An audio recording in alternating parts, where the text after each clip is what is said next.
बेटा कल रात में ना मेरे पास एक मेरे अपने स्टूडेंट का फ़ोन आया जो मेरे से ऑफलाइन में पढ़ा था। एमबीबीएस उसकी हो गई है और वो अपनी छोटी सिस्टर को लेके परेशान था। उसने बोला कि ये रोए जा रही है, इसके 575 बन रहे हैं। आप मैंने कहा सेफ तो है? तो कह रही नहीं सर, उसको ऐसा लग रहा है मिलेगा नहीं। मैंने कहा क्यों? तो उसने कहा कि सर कुछ उसने देखा सोशल मीडिया पे ऐसा। फिर मैंने थोड़ा सा ध्यान दिया इन चीज़ों पे, तो मुझे एक्चुअल में समझ में आया क्या गेम चल रहा है। मैं आपको पूरी बात समझाता हूँ। नए हो चैनल को सब्सक्राइब करना।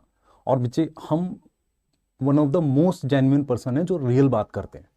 हम ऐसा फेक पीआर और फेक चीज़ों की बात नहीं करते। तो वीडियो को ध्यान से सुनना। चांसेस है नेगेटिव कमेंट आए, चांसेस है आपको बुरी लग सकती है, क्योंकि मैं जब अनबाइस्ड बात करूंगा तो हो सकता है कई लोगों को बुरी लगे। और चांसेस है उन कंपनियों को खूब खराब लगे जो एक्चुअल में इस तरह की चीज़ें करते हैं। मैं आपको पूरी बात समझाता हूँ। आप में से बहुत सारे बच्चों ने देखा है कि अचानक से बहुत सारे मतलब ऐसे बच्चे आ गए जिनके 650 प्लस हैं।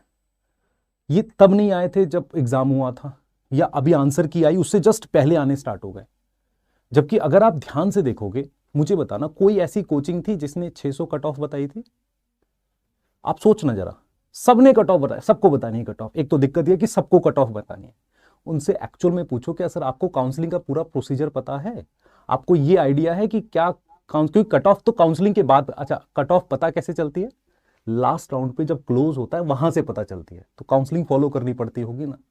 कब होगी काउंसलिंग? काउंसलिंग के बीच में एनएमसी, ये कुछ पता नहीं। सबने एक दूसरे की वीडियो देखी, कट ऑफ की अपना बना दी। ठीक है, ऐसा मेरा मानना है।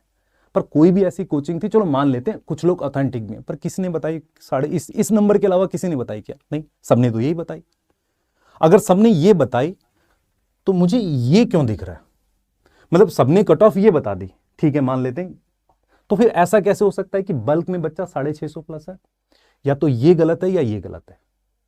मेरी बात समझ पा रहे हो? कोई एक चीज गलत है, या किसी ना किसी चीज में झोल है जो आप समझ नहीं पा रहे हो।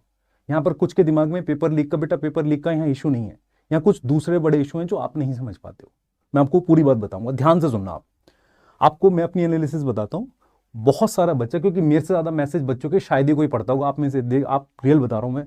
मैं डीएम में रिप्लाई कर देता हूं इंस्टाग्राम के बहुत सारे, और मैसेज में भी रिप्लाई करता हूं। मुझे पता है ना बच्चा क्या फील करता है। 610 से 640 में बहुत बच्चा था जिनको कॉलेज भी नहीं मिला, बहुत सारा ऐसा था। 490 से 530 में भी बहुत बच्चा था। ऐसा ही बल्क जो मैं 25 में, इस 26 में ऑब्जर्व कर पा रहा हूं, वो 500 से 560 570 का बल्क है। वो 650 का बल्क नहीं है। अगर ये कोई बता रहा है या आप देख रहे हो, ये झूठ है कहीं ना कहीं, या कुछ ऐसा है जो वो सच नहीं बोल रहे। क्योंकि अगर मान लो या तो ये सच होगा, ये सच होगा, ये बात आपको समझनी पड़ेगी। अब मैं आपको पूरी बात समझाता हूं। एक्चुअल में क्या हुआ है, आपको समझना पड़ेगा। एग्जाम ना ऑलरेडी 1-1.5 महीना डिले हो गया है। अब बहुत सारी जो कोचिंग्स है ना, उनको ऐसा लगता है कि जल्दी जल्दी से एडमिशन हो जाना चाहिए। तो उसके लिए उन्होंने कहीं ना कहीं कुछ इस तरह की बातें करनी स्टार्ट कर दी है। अगर आप ध्यान से देखोगे साइकिल कैसे जाएगी, मैं आपको समझाता हूं। 21 जून को एग्जाम हुआ है, आंसर की आ गई। मैंने सबसे पहले आपको इंस्टाग्राम पे बता दिया था कल आ जाए, क्योंकि 3 को आई थी, 7 को दिया था। 3 को एग्जाम था, 7 को दिया था, तो वो जल्दी दे रहे हैं एग्जाम, आंसर की दे दिया उन्होंने। अभी क्या है, सिर्फ एक बात फंसी हुई है। ओएमआर अगर बीच में नहीं फंसी हुई होती तो 28 जून को जैसे ही आप सबमिट करते, 29 जून को रिजल्ट आ जाता। वो फाइनल आंसर की उनको एक्सेप्ट या रिजेक्ट करनी थी, वो फाइनल आंसर की के साथ रिजल्ट दे देते। अब ओएमआर अगर स्कैन हो जाए टाइम से, 2-3 दिन मान लेते हैं, 2 जुलाई 1 जुलाई तक हो जाए, तो चांसेस हैं कि 5 जुलाई तक रिजल्ट आ सकता है आपका। क्लियर है? अब ये टाइम है 5-10 दिन का, इसमें आपको एग्जैक्टली क्या करना चाहिए? क्या आपको डरना चाहिए 650 नंबर देख के, या आपको मतलब वेट करना चाहिए? क्या करना चाहिए? मैं आपको पूरी स्ट्रेटेजी समझाता हूं। देखो, आपको क्या करना चाहिए, सबसे पहले वेट करो रिजल्ट का। बेटा रिजल्ट का वेट करो, क्योंकि आपको रिजल्ट से ही रैंक पता चलेगी, और कोई तरीका नहीं है सर हमने इसका रैंक प्रेडिक्टर देखा, उसका देखा।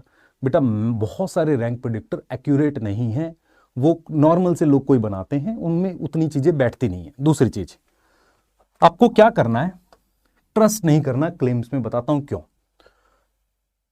कुछ स्टूडेंट हो सकते हैं कि काफी हाई नंबर ले, ऐसा हो जाता है, क्योंकि कई बार कुछ कोचिंग्स में कुछ बच्चों को मतलब वो उनके पास मैथ भी होती है, तो वो उस तरह के क्वेश्चन संभाल ले जाते हैं, ऐसा पॉसिबल है।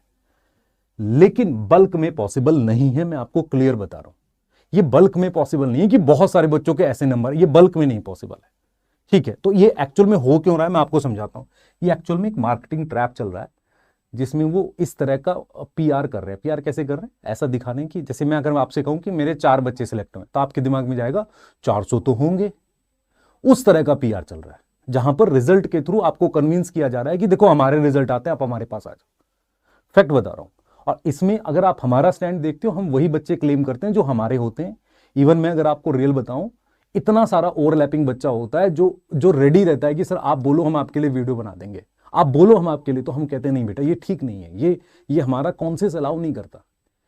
अगर आप देखोगे सबसे कम पीआर, बेटा मेरे से ज्यादा ऑनलाइन में बच्चे शायद ही बॉटनी पढ़ते होंगे, मैं ये इसलिए बोल रहा हूं विदाउट पीआर। अगर मैं रियल बात करूं, आप सर्च करना कि किससे कॉन्सेप्चुअल बच्चा ज्यादा समझता है, पर कभी आपने उस तरह का पीआर देखा कि मैं आंख से चिंगारी निकाल के वो वीडियोस बना रहा हूं। मैं इसलिए आपको बोल रहा हूं ये सिर्फ पीआर का गेम चल रहा है जहां पर रिजल्ट्स के थ्रू उनको बच्चों को बनाया जा रहा है। दूसरा क्या है, एक पीआर और चल रहा है कि यार देखो पेपर मुश्किल था, आप नहीं कर पाए, दूसरा बच्चा हमारा कर पाया, उस दूसरे बच्चे से मैं मिलना जरूर चाहूंगा। कितने हैं वो नंबर में जो फिजिक्स में 180 ला रहे होंगे, 160 ला रहे होंगे, 170 ला रहे होंगे? बहुत कम है बेटा। आपको ये समझना पड़ेगा, आपने क्वेश्चन सॉल्व करने की अप्रोच लाई नहीं है। आपको सिर्फ थ्योरी पढ़ा दी गई है क्लासेस में, कुछ क्वेश्चन आपको जरूर सॉल्व करा दिए जाएंगे, पर आपकी वो अप्रोच नहीं आई, इसलिए आप सिलेक्ट नहीं हुए। जब तक आप रीजन नहीं खोजोगे फिर सिलेक्ट नहीं होगे, क्योंकि आप फिर उसी ट्रैप में फंस जाओगे, यार वो मास्टर तो सही पढ़ा रहा था, मैं गलत पढ़ रहा था। फिर आप एक एक महीने एक एक चैप्टर कंप्लीट करोगे, लास्ट में जाके सिलेबस तेज चलेगा, फिर फंसते हुए नजर आओगे। तो मैं फिर बार बार बोलता हूं पीआर से बचा करो, रील्स में ये वाली चीजों में इंटरेस्ट मत हुआ करो, बैकग्राउंड म्यूजिक और ये वो सब। अभी जो रिजल्ट का चल रहा है उससे बचो, एक्चुअल में रिजल्ट आने दो, तब आपको क्लियर हो जाएगा।